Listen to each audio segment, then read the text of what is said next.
In 1966, a scientist's own secretary asked him to leave the room, just so she could talk to a computer alone. You've probably heard that trusting AI is some brand new problem that snuck up on us in the last few years. That's not true at all. The wiring that makes you trust a confident machine is older than farming. Stick with me. You'll meet the chatbot that unsettled its own creator, a jet that killed 290 people, and the reflex hiding behind both. The real question was never whether a machine is smart enough to trust. The real question is why you were built to trust fast, confident answers before you ever check if they're true.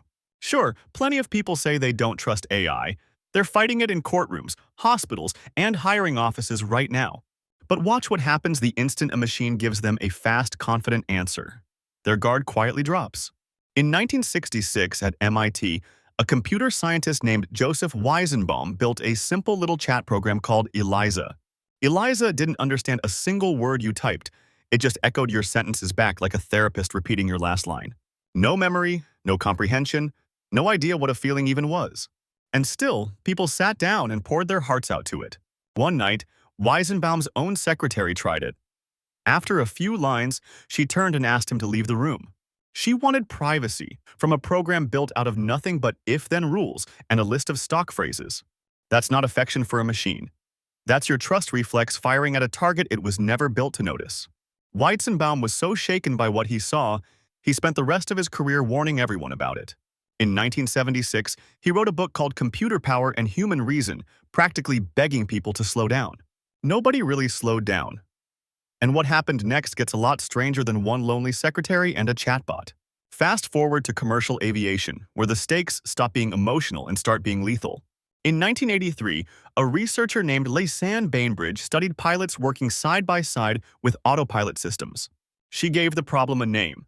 She called it the ironies of automation. The better the machine got at flying the plane, the worse humans got at noticing when it failed. Reliability doesn't just help you fly straight. It quietly switches off the part of your brain built to double-check. That's not a bug you can patch. That's simply what trust does to attention. 5 years later, that same quiet switch cost 290 people their lives. In 1988, the USS Vincennes was patrolling the Persian Gulf, eyes locked on its radar screen. The Aegis combat system flagged an aircraft as a threat, even though the data underneath was genuinely ambiguous. The crew trusted the glowing readout on the console over the doubt sitting in their own gut. They fired. It was Iran Air Flight 6535, a civilian airliner. 290 people died. That's not a story about faulty radar. That's the same reflex from the secretary's office wearing a military uniform. So where does this reflex actually come from? It's a lot older than either of these stories. Human factors researcher Raja Parasuraman had a name for it. He called it automation authority. For most of human history, the fastest way to survive was to defer to whoever acted like they knew what they were doing. The confident hunter, the elder who remembered the last storm, the healer with steady, sure hands. Your brain built a shortcut. Trust the confidence, skip the double check, save the energy for something else. A machine that answers instantly, never hesitates, and never sounds unsure, hits that shortcut dead center. It's not that the computer seems smart. It's that it seems like the most confident expert you've ever met. You're not being fooled by artificial intelligence. You're recognizing an ancient signal, expertise, and it's a forgery. Here's the part that should worry you. The engineers who build these systems often can't fully explain their own answers. You're deferring to a confidence you can't verify, built by people who can't verify it either. Humans didn't just inherit this reflex. We built entire industries right on top of it. In a 2020 Stanford study, radiologists reviewed X-rays where an AI had already flagged the image as normal. Even when researchers told them straight up that the AI sometimes got it wrong, doctors still missed cancer more often. A warning label didn't fix it. The confident little checkmark simply spoke louder than the disclaimer beside it. In 2015, Google's photo app labeled pictures of Black people as gorillas. By 2023, the company's fix still wasn't really a fix. They just deleted the categories gorilla, chimpanzee, and monkey completely. That's not trust in the machine getting fixed.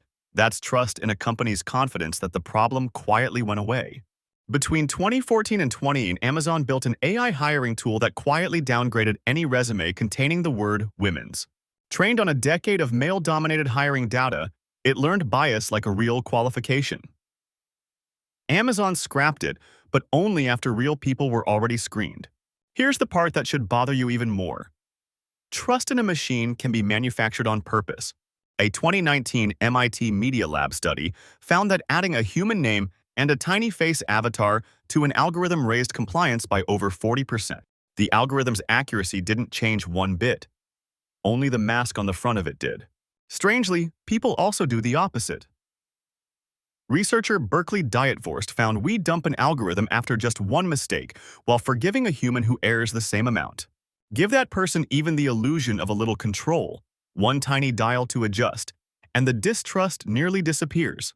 In a 2018 Georgia Tech test, soldiers followed a robot labeled emergency guide into a dead-end room even after watching it get lost minutes earlier. Notice something in every one of these stories.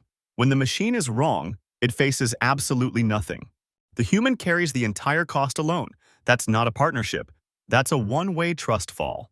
Think about the last time your GPS sent you down a closed road, or an app rejected your loan with a single flat line. Go back to that MIT office in 1966. The secretary wasn't naive. Neither are you when your map app overrides what your own eyes can see.